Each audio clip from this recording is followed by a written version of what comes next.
Hello and welcome to Short Briefings on Long-Term Thinking. Thanks for joining us. I'm Malcolm Borthwick, Managing Editor of Intellectual Capital at Baillie Gifford.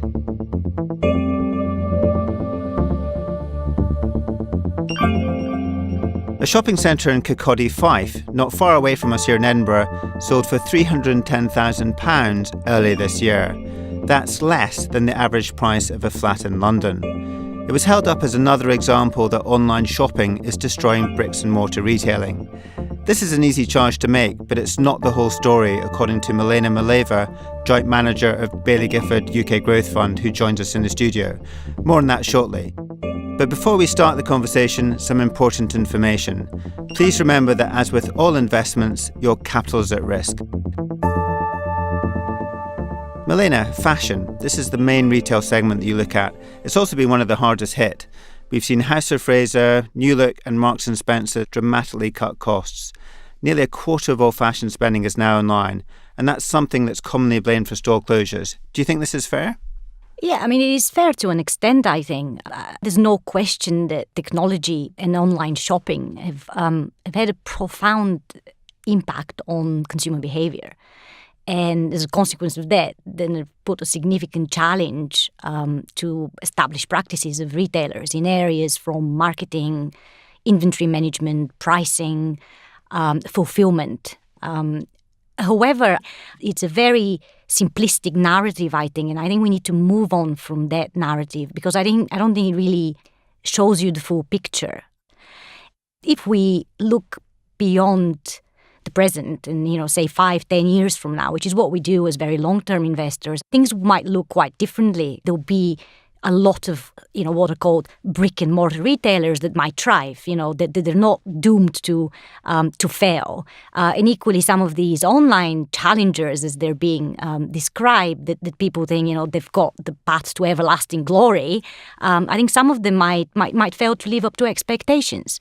This sort of narrative has been a case of looking at the symptoms, really, rather than the disease. There's profound changes in consumer behavior. Both physical retailers and online retailers can respond to those changes very effectively. So it's not the case of one or the other. And give me some examples of how retailers are adapting to those profound changes in consumer behavior. If you look at the sort of whole dichotomy between physical retail and online, and it all comes back to the store. What is the importance of the store? What's the relevance of a store? The store can be the sort of locus for experience, for the customer to experience the brand, really to step into a brand's world, so to speak. It can be a place where retailers build relationships with their customers. I think undoubtedly there's a huge host of very mediocre retailers out there that have very undifferentiated, very sort of dull and uninspiring store bases, people that have overexpanded and have really quite undifferentiated store bases. But equally, there are the so-called brick-and-mortar retailers are examples of those that have always really had a very, I would suggest, keen appreciation of retail theatre, of this point about using the store as a very potent weapon to create loyalty in customers, to really bring them in, to give them the sort of window to the world of the brand. One of the ways in which some of the good ones have done is by the use of so-called pop-up stores, right? These are temporary spaces that host temporary collections for the retailer, say for a couple of months, and they're a lot more than just showcasing, say clothes. For example, in the UK, I do think one of those examples is Ted Baker. They opened one such pop-up store in London a year ago in sort of celebration of their new collection, which is called Colour by Numbers. And if you look at it, I mean, it looks more like an art gallery. It's not really a retail store. They host different activities in that store. Things like, say, chroma yoga. This is a type of yoga that combines light and color techniques. They host famous bloggers to give styling advice to customers. They have walk-in nail appointments. There's a coffee shop. In other words, it's a lot more than just a place to sell clothes. It's somewhere where the customer goes in and experiences what Ted Baker wants to achieve with this collection. You know, what are the key messages that they want customers to have? And I think that works very well. The founder and chief executive of Ted Baker, Ray Kelvin, resigned earlier this year following allegations of misconduct and harassment. He's synonymous with the company's growth. Does this change your investment case for Ted Baker? It's a very difficult question, and one we are actually debating quite a lot at the minute, as well as, of course, engaging with the company in the process of this coming out.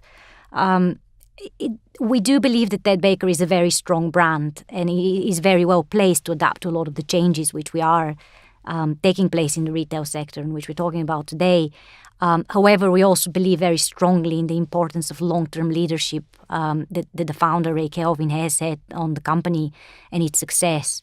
So we're really trying to reconcile these two different elements.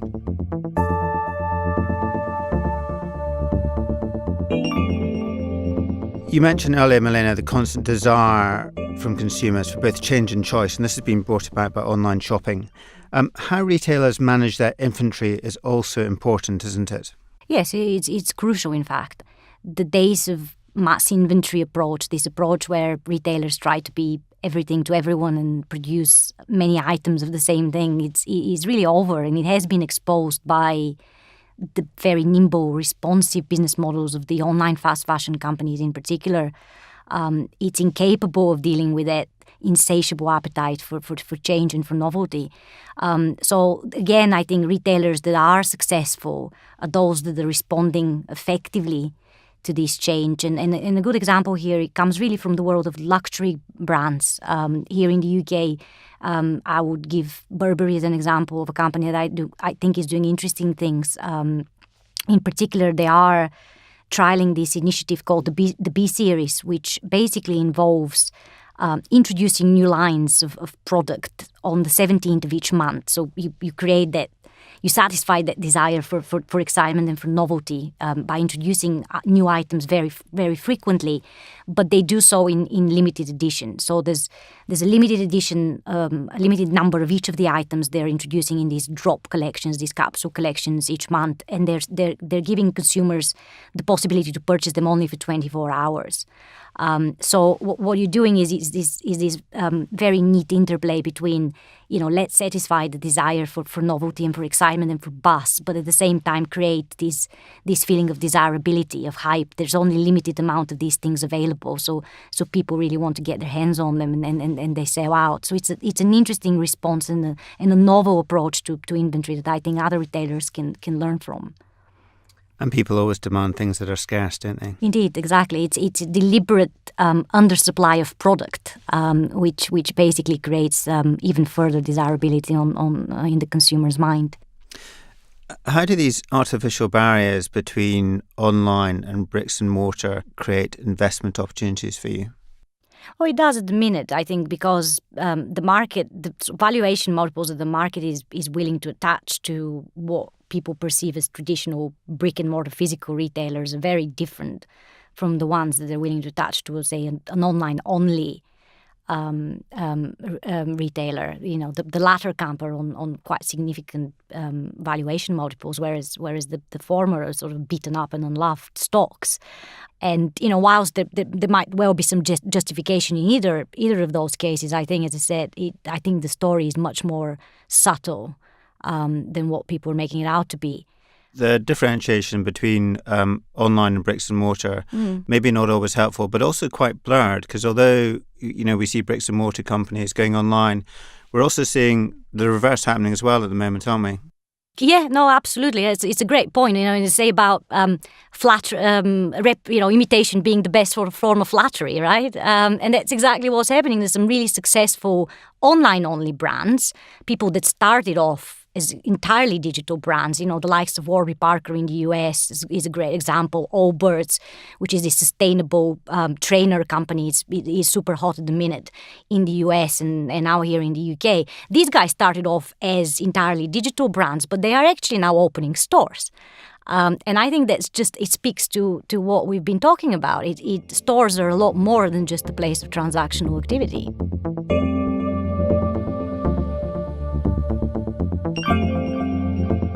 data. This is all important, isn't it, to retailers?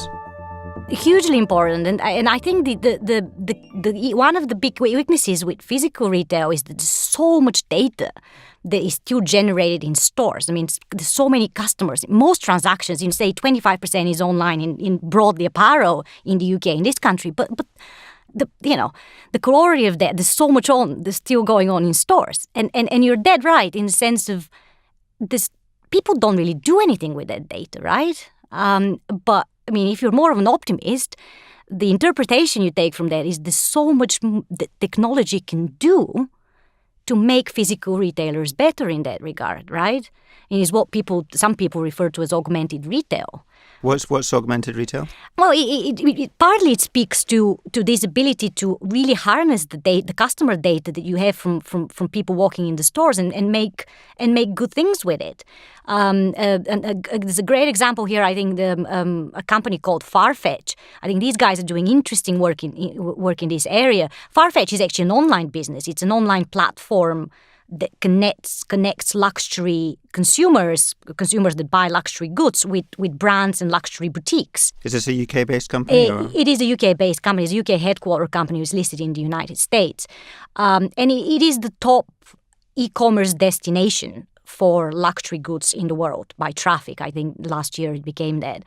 But what they did do, interestingly, they actually bought a high-end boutique in London. And they've come up with what they call store of the future. And they use this physical retail store, this boutique, to actually as a test bed for some of these things that we were discussing earlier on to do with what can we do with data. So they have some of the stuff that they've developed around that is, for example, I walk into a store of the future around something like that concept, and I'm immediately recognized. I have a universal login which recognizes me as myself when I walk into that store. I start browsing around for clothes. Each and every cloth rack has an RFID, a radio frequency identification chip on it, which detects that I am which pieces of clothing I'm picking, which pieces of clothing I'm looking at closely. So it knows when you pick it up. Indeed. So It knows exactly where you're picking it up. And it does something more than that. It actually then creates a wish list. That's your wish list of the things that you've looked around, and that wish list gets automatically sent into a fitting room. And there's a digital mirror in that fitting room that allows you then to start summoning the various pieces of clothing on that wish list to change the sizes, change the colors of them, and you can try them on. And then rather than going and queuing and going behind, to the till to pay, you can pay at any point, any place in the store. It's a mobile payment system. So you're standing in front of the mirror and literally the colours are changing on the dress you're wearing. You can change what. Some people, you're right. Some people go even further, and one sort of augmented reality in these things advanced from a technological point of view. Yes, you would be able to actually see how you look, how a digital version of you looks wearing the different clothes. But the point about the Farfetch store of the future, they refer to something called offline cookie. So we know about online cookies, when we go on websites and they know what we've seen and what we've browsed, right? But we can, what if we can create an offline cookie that's basically in a physical retail store? That can be quite powerful because as a sales associate in that store, you know the customer, how long the customer's been there, what they've liked, what they've tried, the things that fit them, the things that didn't fit them, what were their preferred delivery options. You know a lot. You actually gather a lot of that data, and what that allows you is to serve them much better. You actually you can now have a lot more personalized experience as a customer than you were able to before. A sales associate sees you and knows that you've looked at a piece of clothing, a dress or shoes or whatnot, and then you walk out of the store and say 90 minutes later they send you a targeted ad through your Facebook account or Instagram account that for that specific piece of clothing or that specific piece of jewelry or a bag, and that's a lot more relevant to you. It's not just the sort of blanket advertising. They know what you really liked. What we were tempted to buy. So it's a lot more efficient for a company to actually make that bridge between the physical and the online layers. And I think this bridge, I mean, I certainly find when I'm shopping is really important from a fashion perspective, because you do want to have the touch and feel of what you're buying, which is really important to consumers. Indeed, it's hugely important. Yeah, I like that the Farfetch founder has this phrase that says, fashion is not like music and movies. It's not downloadable. And I think that speaks to what you're saying. It's a lot more than that. Hence, I think, in fashion apparel and fashion in particular, I think the sort of simple story that online will destroy everything, I don't think tells you the whole truth.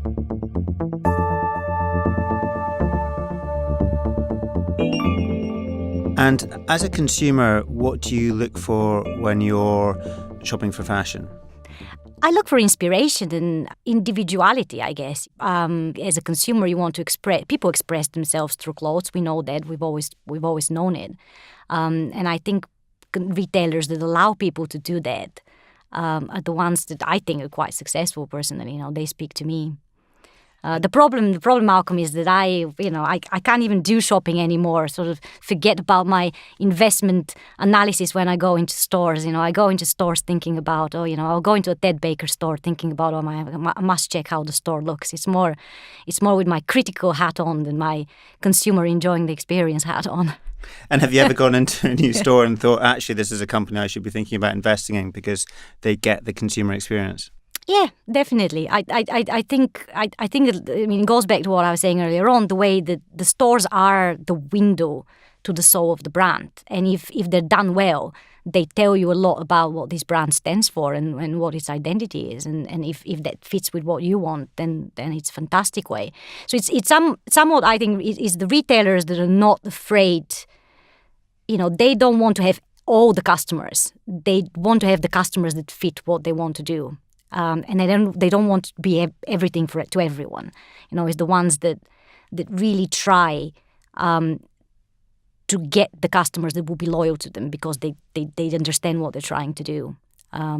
These are the ones that I think are successful and will be successful because you can't be, the risk is that you try to be everything to everyone, and I think that fails.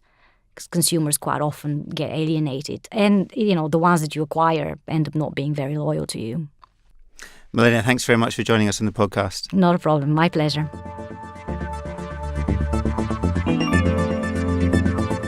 You can find our podcast, Short Briefings on Long-Term Thinking, on iTunes, Spotify, and on our website at baileygifford.com/podcasts. We hope you enjoy it, and please spread the word. Curtains, clothes, fridges, and face creams. All base products are everywhere. In our next podcast, we'll be looking at the biological alternatives. And many thanks to Lord of the Isles for the music. The track we've used is called Horizon Effect, which was released on Permanent Vacation. Until next time.